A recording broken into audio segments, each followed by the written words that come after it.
O vídeo já vai começar, mas antes, não se esqueça de se inscrever neste canal e ativar as nossas notificações.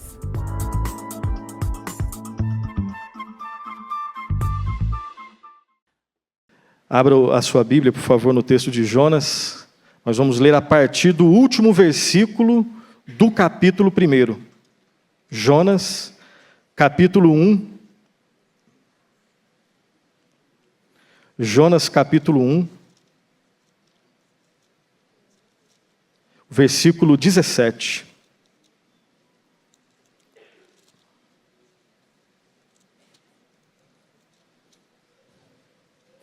Oséias, Amós, Obadias, e depois nós vamos lá para Jonas. Jonas, capítulo 1. Jonas tem 4 capítulos. Nós podemos entender o livro de Jonas como quatro grandes cenas. Inclusive tem um autor, o Stuart Olyott, que escreveu um comentário sobre Jonas, que ele, de maneira didática, ele diz que nós podemos olhar para cada um dos capítulos e entender cada um dos capítulos como movimentos do corpo nosso, especificamente do corpo de Jonas. Como que seria isso? No primeiro capítulo, Jonas está de costas para Deus. Por quê? Está de costas para alguém, não aqui agora, né? Mas quando eu dou as costas para o meu pai, significa que eu estou rejeitando, eu estou dizendo não. Deus, no capítulo 1, deu uma ordem: Jonas, vá para Nínive. Ele sabendo, ele não tinha dúvida sobre o que ele deveria fazer, é para Nínive. O que ele fez? Vou para Tarsis, estou de costas. Capítulo 1, Jonas está de costas para Deus. Capítulo 2, Jonas vai ficar de joelhos. Você não vê Jonas no capítulo 1 orando. No capítulo 2 você vai ver ele orando. Então capítulo 1, Jonas de costas para Deus. Capítulo 2, Jonas de joelho. Capítulo 3, que nós não vamos falar agora, talvez no culto lá das 17h30, Deus permitindo. Jonas em pé, porque ele se arrepende, Deus o coloca de pé, o chama a segunda vez, vai para Nínive, e agora ele vai.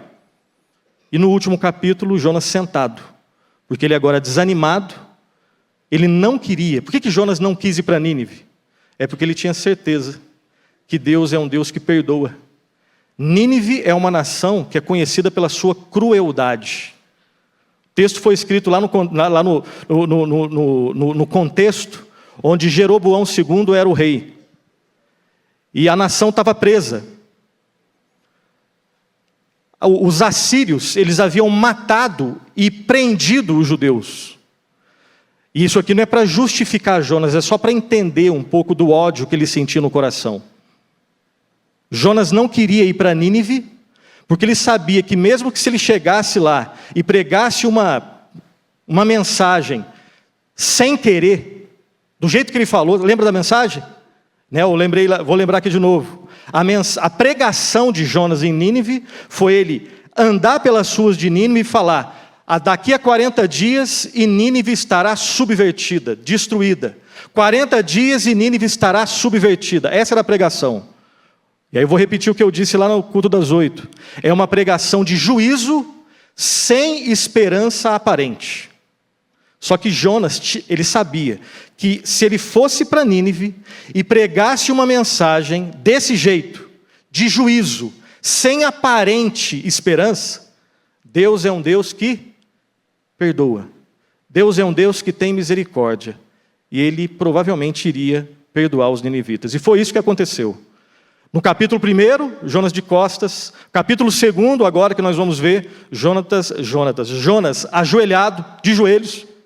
Capítulo 3, ele se arrepende. Deus levanta Jonas está em pé. E no capítulo 4, Jonas está sentado, desolado, triste. Por quê? Porque Deus perdoou os ninivitas. Jonas está triste porque Deus manifestou a sua graça. Essa graça que a gente acabou de cantar aqui, maravilhosa graça. Jonas ficou triste porque tinha gente alegre por ter sido alvo da graça de Deus. Claro que ninguém aqui nunca fica triste desse jeito, né? Sabe que não. Sabe que nós somos mais complicados do que a gente imagina.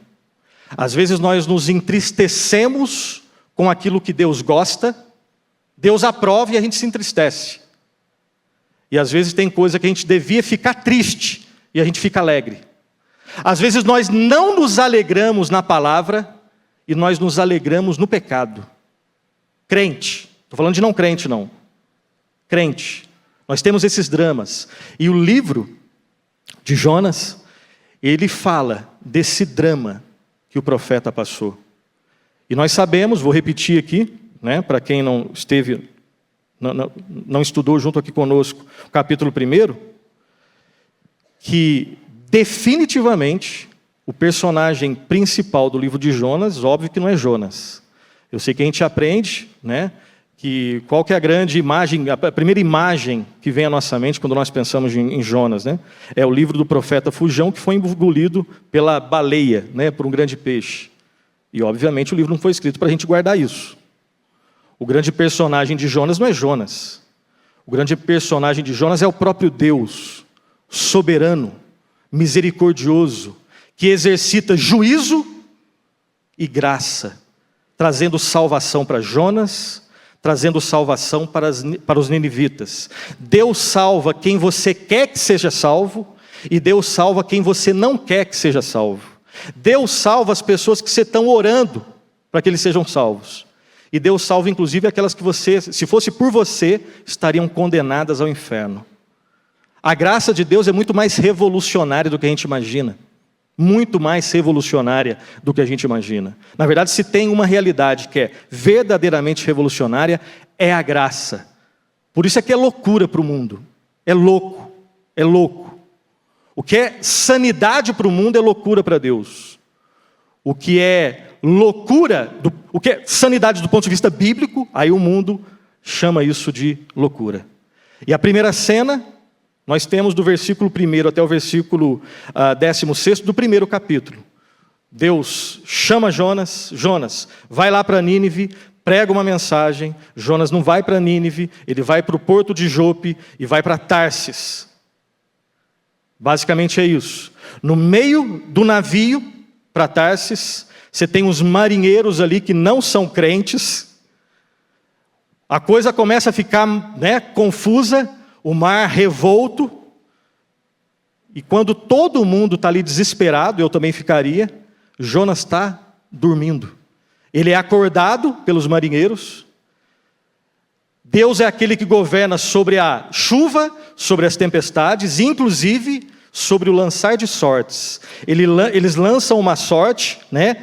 E aonde o microfone apontar é o cara que é culpado por tudo isso daí. Deus é soberano, inclusive nisso. E Jonas é apontado. Quem é você? E eles ficam temerosos, porque Jonas tinha conversado com eles antes e tinha falado que ele estava fugindo de Deus. A princípio, os marinheiros, eles não jogam Jonas no mar. Os marinheiros têm piedade. Os não crentes têm piedade de Jonas, que é o crente que estava fugindo da presença de Deus. Eles primeiro falam, o que a gente vai fazer? Segundo lugar, eles tentam remar com os braços. Só que aí o mar fica mais revolto ainda, porque é Deus que está mandando aquela revolta no mar. E aí Jonas fala, eu sirvo a Deus, eu creio em Deus, e vocês só vão resolver isso quando eu for jogado no mar. Jonas é jogado no mar, e aí o mar fica tranquilo. Assim termina a primeira cena. A segunda cena começa aqui, versículo 17 do capítulo 1 até o finalzinho, todo o capítulo 2. Lá está escrito assim, acompanha a leitura. Deparou o Senhor, ou seja, preparou, a ideia que é essa, um grande peixe para que tragasse a Jonas, e esteve Jonas 3 dias e 3 noites no ventre do peixe. Só até aqui. Eu sei que esse é um texto, né, que escandaliza um pouco a mentalidade pós-moderna, principalmente daqueles que se consideram inteligentes demais, né? Aqueles que têm títulos ou não, que leem muitas coisas. Esse texto aqui é intragável quando você diviniza o racionalismo. Se você é uma pessoa muito racionalista, se você é muito como Tomé, eu só acredito se eu ver, se passar pelo crivo da lógica, uma pessoa assim tem um Deus, o Deus é a lógica. É verdade se passa na lógica, se não passa na lógica não é verdade. Aí você tem um problema com as escrituras, com vários textos, e esse é um dos textos. Tá? E aqui existem 2 erros que nós cometemos quando a gente lê um texto desse aqui, que Deus preparou um peixe para engolir um homem. E depois, no final da história, né? Aqui a gente pode dar spoiler porque a gente já conhece a história. No final da história, esse peixe, que é uma espécie de bote salva-vidas, ele deixa Jonas, ele vomita Jonas na praia. E aí um texto como esse, quando uma pessoa é muito racionalista, ela tem duas soluções, que não são soluções nenhuma. A primeira delas é falar assim, olha, o texto, se está na Bíblia, é verdade, mas não é história. Isso aqui, na verdade, é uma ficção que tem um fundo moral. É uma historinha, mas que tem um fundo moral, como as fábulas do Esopo e por aí vai. E o texto não dá base para você pensar assim. Se o texto desse, ok, mas o texto não dá base. Então, falar que o texto é só uma história, uma metáfora, e que quer ter um ensino por detrás, não. E o outro, uma outra solução, que não é solução de forma nenhuma, é você olhar para esse texto e falar assim, olha, é isso que aconteceu mesmo. Um peixe engoliu Jonas. Mas não aconteceu só com ele, não. Não é tão milagre como a gente imagina. Eu vou te mandar um vídeo no WhatsApp agora, de um cara que foi engolido lá no Amazonas, e depois o peixe vomitou ele. Sabe, a turma que fica assistindo demais o History Channel, aquelas coisas todas, não que isso seja errado, não é isso. Mas aí você vê uma história e acha que essa história é igual a essa daqui. Não, isso aqui é um milagre. Alguém ser engolido por um peixe, passar 3 dias e 3 noites, e depois, e não morrer, 3 dias e 3 noites e não morreu. Do ventre do peixe ele orou. E depois o peixe entrega ele numa praia. Desculpa, isso aqui é só aqui que aconteceu. É milagre que ofende. Que bom que ofende a nossa lógica. Porque se a lógica é o meu ídolo, ele tem que ser ofendido mesmo. E se você é muito racionalista, você não vai acreditar nisso, você não vai acreditar na trindade, você não vai acreditar na pessoa teantrópica, ou seja, ao mesmo tempo Deus, ao mesmo tempo homem, que é Jesus Cristo. Isso não passa na lógica.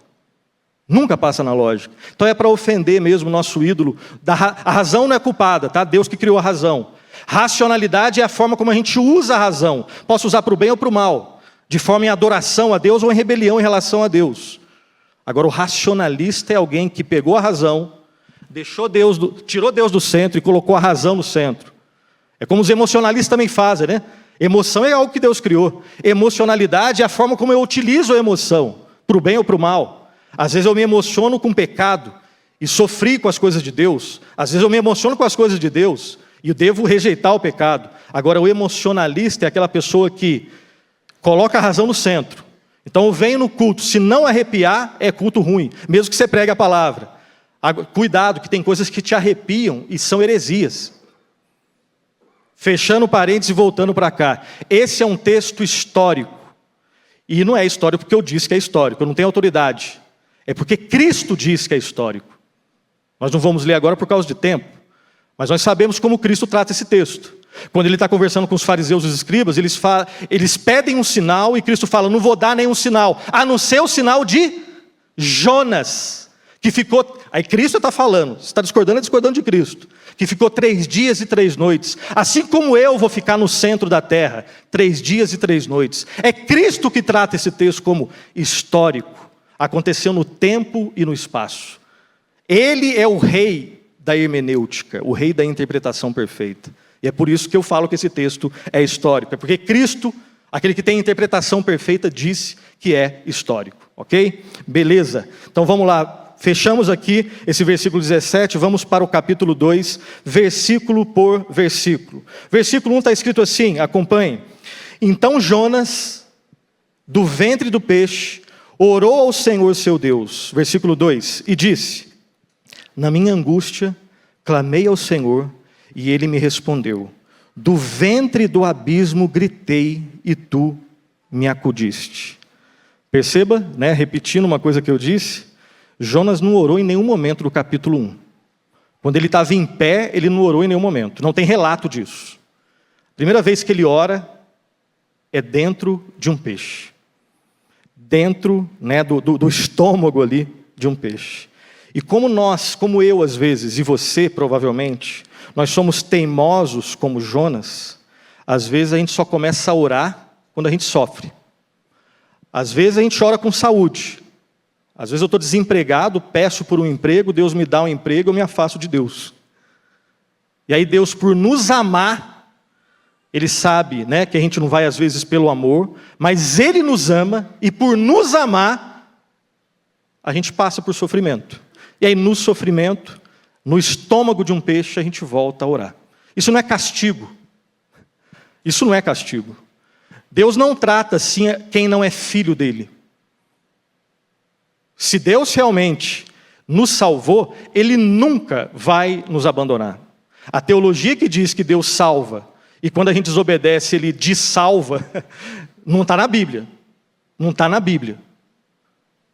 E alguém que ouve que Deus nos salva e que nunca mais vai nos abandonar, se olha para isso e fala assim, bom, já que é assim eu vou zoar, eu vou curtir a vida, é porque não entendeu nada.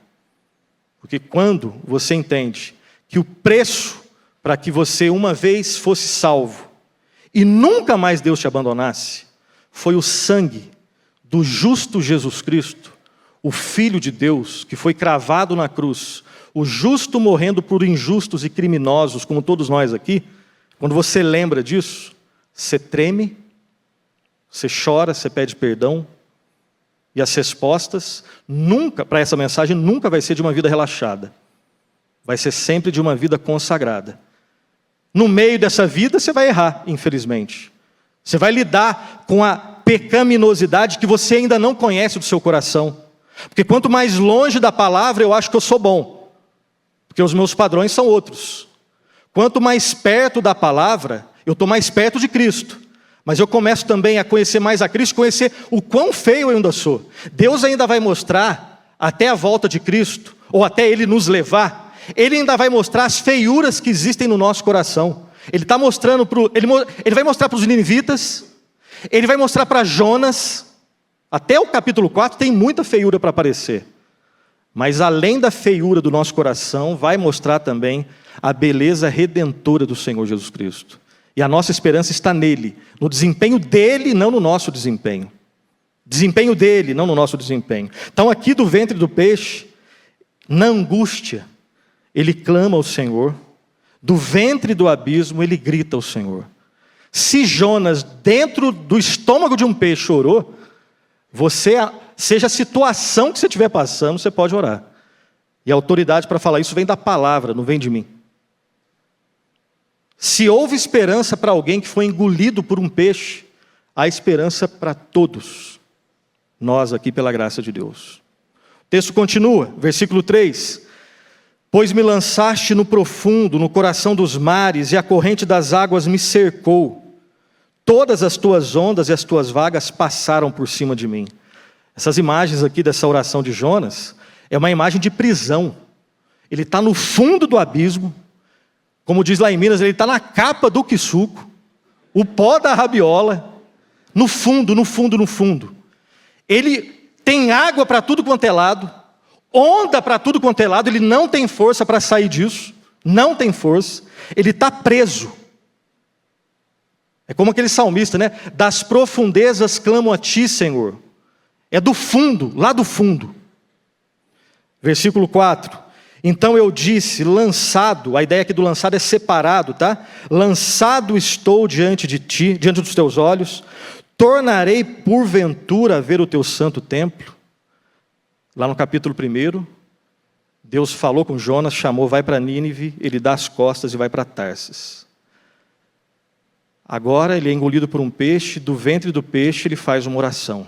Senhor, eu estou preso, estou no profundo, estou lá nas profundezas, me sinto preso de tudo, não consigo sair.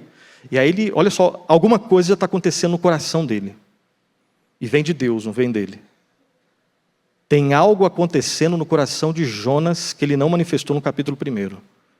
Ele sente saudade de Deus.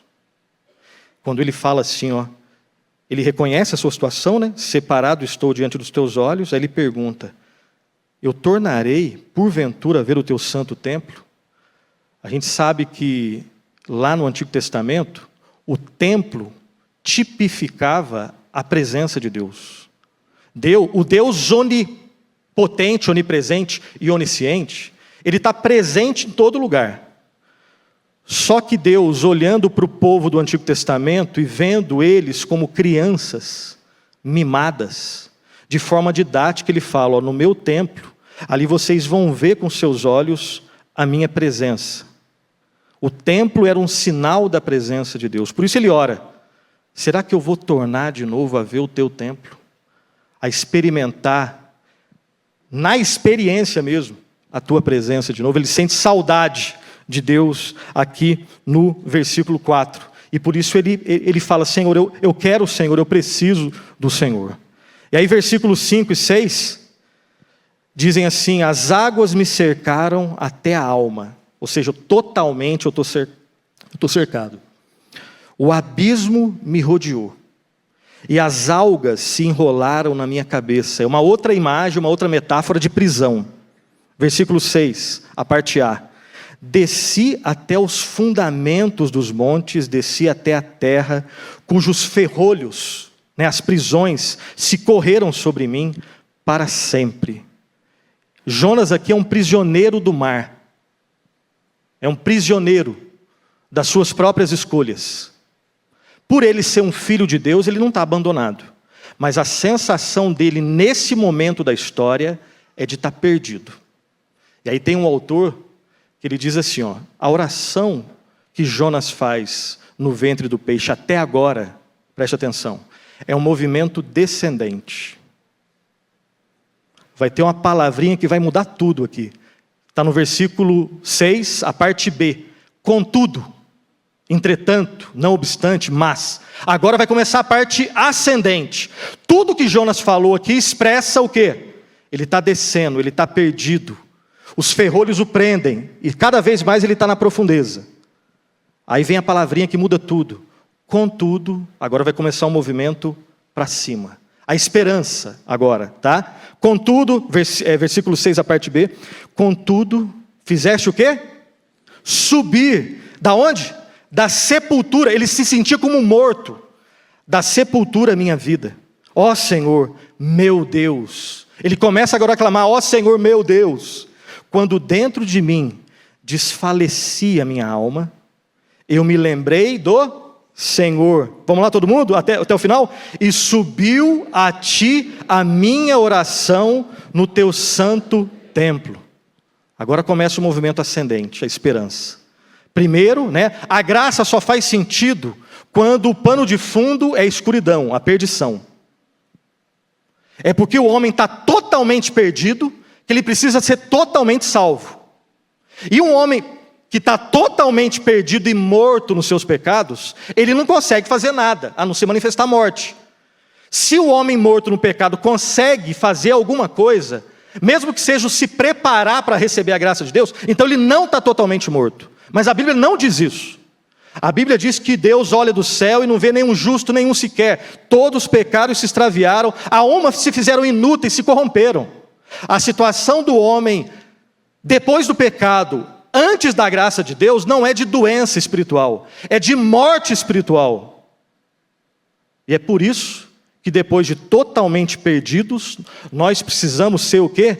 Totalmente achados, redimidos. É totalmente graça de Deus, porque a gente estava totalmente morto. Jonas deixa isso claro.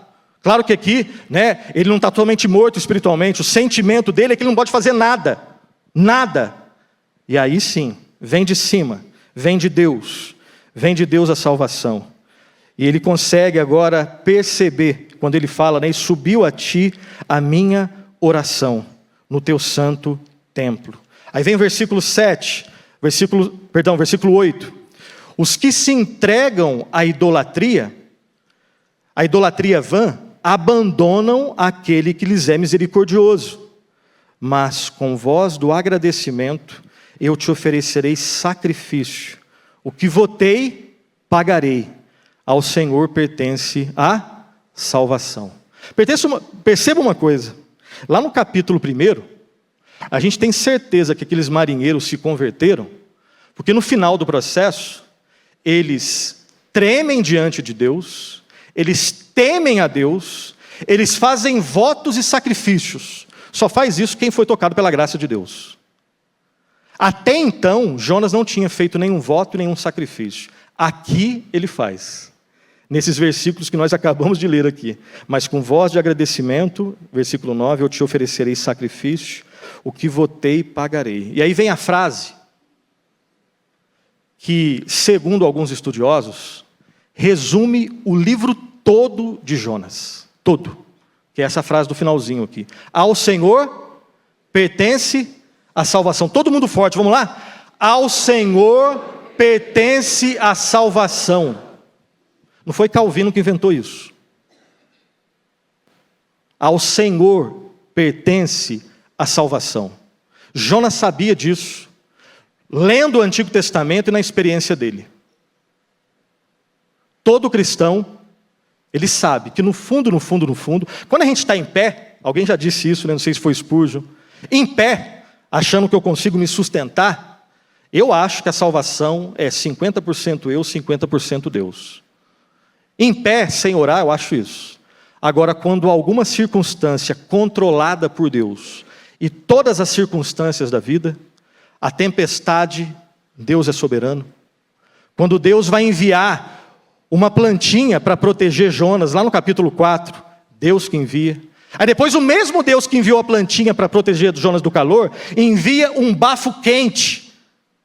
Deus que enviou.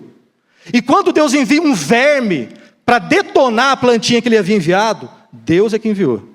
As conversas dos marinheiros que revelavam o coração dos marinheiros, o coração de Jonas, Deus é que controlava todas as circunstâncias. Então, quando eu estou bem empregado, saúde, os exames estão ok, eu não falo que eu sou Deus, mas eu acho que eu contribuo um pouco.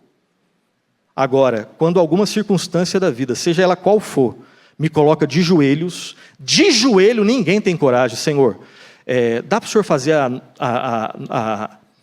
assim, eu faço 10%, dá para o Senhor fazer 90%? Tem uma parte que é minha, ninguém ora desse jeito.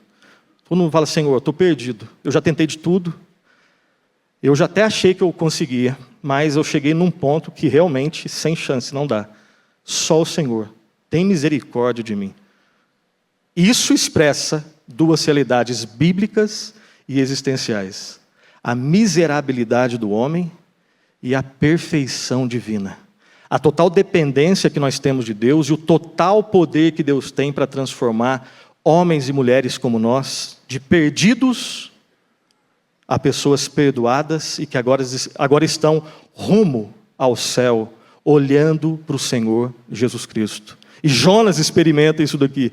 E no versículo 10 está escrito assim: falou, pois, o Senhor ao peixe, e este vomitou Jonas na terra. Vomitou Jonas na terra. Provavelmente aqui, lá em Jope. Lembra? Jonas deveria ir para Nínive. Ele foi para Jope para pegar um barco para ir para Tarsis. Aí Deus vai começar tudo de novo. Jonas, você não entendeu, vamos lá. Dou um peixe, agora eu te vomito aqui no mar. E vamos começar de novo? Até porque o versículo 3 ele começa desse jeito. Deus chama Jonas e agora Jonas vai obedecer. Meio emburrado, mas vai obedecer. Igual a gente. Às vezes meio emburrado, mas a gente vai obedecer de alguma forma. Então falou, pois, o Senhor ao peixe, e esse vai entregar Jonas de novo à terra.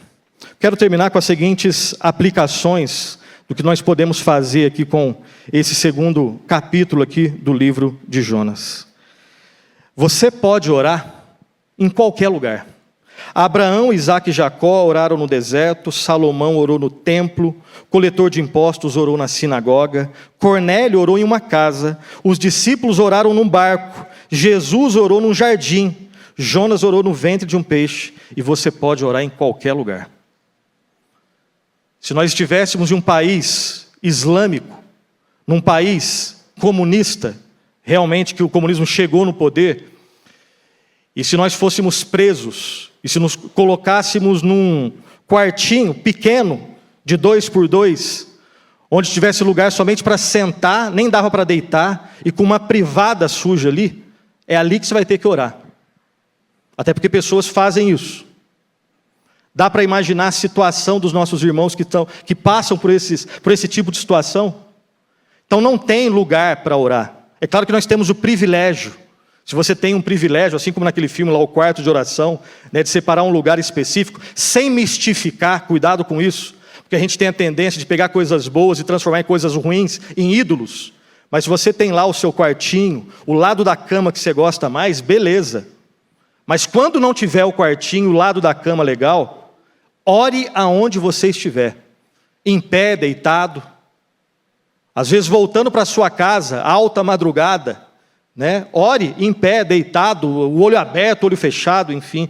Em condições normais de temperatura e pressão, né? Nós curvamos a fronte, fechamos os olhos e oramos. Mas ore aonde tiver que orar. Se Jonas orou no ventre do peixe, não existe desculpa para não orar. Nós sabemos bem disso. Por mais que você ore, lembre que Jonas orou, mas Deus não dispensou ele do que ele deveria fazer. Às vezes a gente ora desse jeito, né? Então eu vou orar, mas aí Deus vai esquecer que eu tenho que ir para Nínive. Não, orou, mas aí volta, é para Nínive. É fácil isso? Só quem nunca experimentou isso diz que é fácil. Porque às vezes eu quero orar por as pessoas, né, que eu gosto, ou por aquelas que, se vocês ficarem sabendo, vocês vão me chamar de piedoso. Agora lá no meu coração, às vezes pode ter pessoas que eu não quero orar de jeito nenhum. E Deus salva quem você quer que seja salvo e quem você não quer que seja salvo. O exemplo que eu usei pela manhã, eu uso de novo aqui. Peço desculpas por aqueles que vão ouvir repetidamente. Mas tente imaginar um pouquinho só. A gente não consegue, mas tenta só um pouquinho. Imaginar que nós somos ucranianos. E nós fomos invadidos e alguns pais morreram, nossos, pelo exército russo. Alguns filhos também. E agora vem um pedido para a gente orar. Na verdade não é para orar. É mais do que isso. É para ir lá e pregar o evangelho. E você sabendo que se converter, eles vão ser perdoados. Se eles se arrependerem, eles vão ser perdoados e vão para o céu, junto com você. É fácil? Você só responde se é que a gente não entende tudo isso aí. Eu não sou ucraniano, né? Até de novo eu uso o exemplo, não sei se o pastor está aqui, pastor Tadeu, que é um pastor brasileiro, e que vive na Ucrânia já há algum tempo, sua esposa é ucraniana, e toda quarta-feira ele está aqui com a gente, na reunião dos pastores, né? E tem alguns momentos ali que, obviamente, ele se emociona, lembrando, né, tendo notícias diárias de como está o país dele.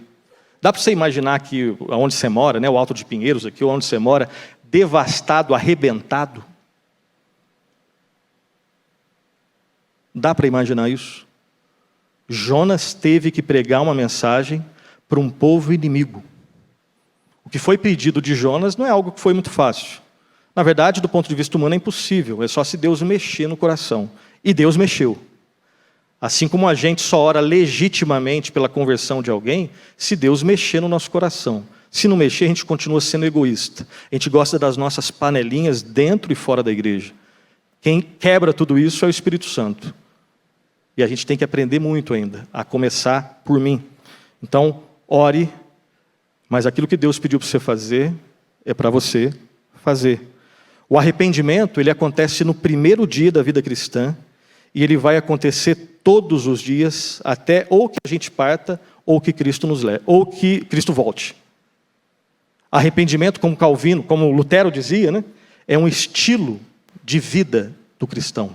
Se você peca todo dia, e você peca todo dia, assim como eu, você deve se arrepender e crer em Cristo todos os dias. Lembre-se também que a fé genuína, ela apega-se a Deus mesmo quando você está sendo castigado. Sem essa, tá? Hoje eu estava até falando com os professores lá, já estou terminando.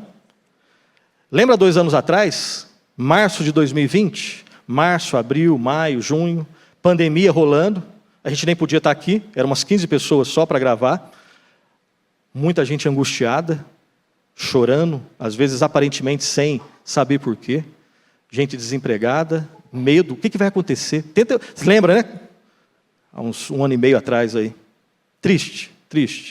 Aí tinha uns caras, provavelmente especialistas, com títulos de PhD, provavelmente alguns que vocês acreditam, né? Então lá, o repórter chamava, agora nós vamos falar com um especialista, antropólogo, sei lá o quê. O que você tem como prognóstico dos próximos dias? Como que vai ser a humanidade pós-pandemia, né? E aí eles vinham, né? Fiquem tranquilos, né? Alguns falavam assim: segure um pouco mais, está sofrendo agora, espera um pouquinho, mas a humanidade sairá diferente dessa pandemia. Nós sairemos, espera um pouquinho mais, Deem as mãos, use a máscara, claro, dê as mãos com álcool gel, dê a máscara e tal. E nós vamos sair melhores dessa pandemia. Vai ser uma outra humanidade. Uma humanidade mais unida, menos egoísta. Junto nós podemos. Palhaçada. Papo furado, ridículo, horrível. A gente sabe que não é verdade. Sofrimento não tem poder regenerador nem redentor. Doença em si não tem poder regenerador nem redentor. Pandemia, se vier uma pior, não tem poder regenerador nem redentor. Pessoas passam... todos nós aqui passamos pelo mesmo sofrimento. Alguns chegam-se mais a Deus, outros se afastam de Deus. O sofrimento é o contexto onde pessoas blasfemam contra Deus e outras se arrependem da blasfêmia e clamam por misericórdia. Qual que é o elemento que distingue? Nós cantamos: a maravilhosa graça, o favor imerecido, nenhum mérito para o ser humano. E a história de Jonas é a história que exalta, não Jonas. Como que vai exaltar um cara como esse? Que é igualzinho eu e você. Mas é o Deus gracioso que salvou Jonas e continua salvando aqueles que se arrependem. Não existe nenhum motivo, a última frase, para sairmos daqui hoje sem sermos reconciliados com Deus. Se os ninivitas foram, você também pode. Se Jonas foi, aqui também pode. Deus tem tudo o que nós precisamos. A gente precisa de perdão, Deus tem. É pecado o seu problema? Deus tem perdão. Você é uma pessoa que já é cristã, mas se desviou, então você precisa de restauração. Em Deus tem restauração. Você está morto, Deus tem redenção. Voltemos para Cristo hoje e agora. Que Deus nos abençoe.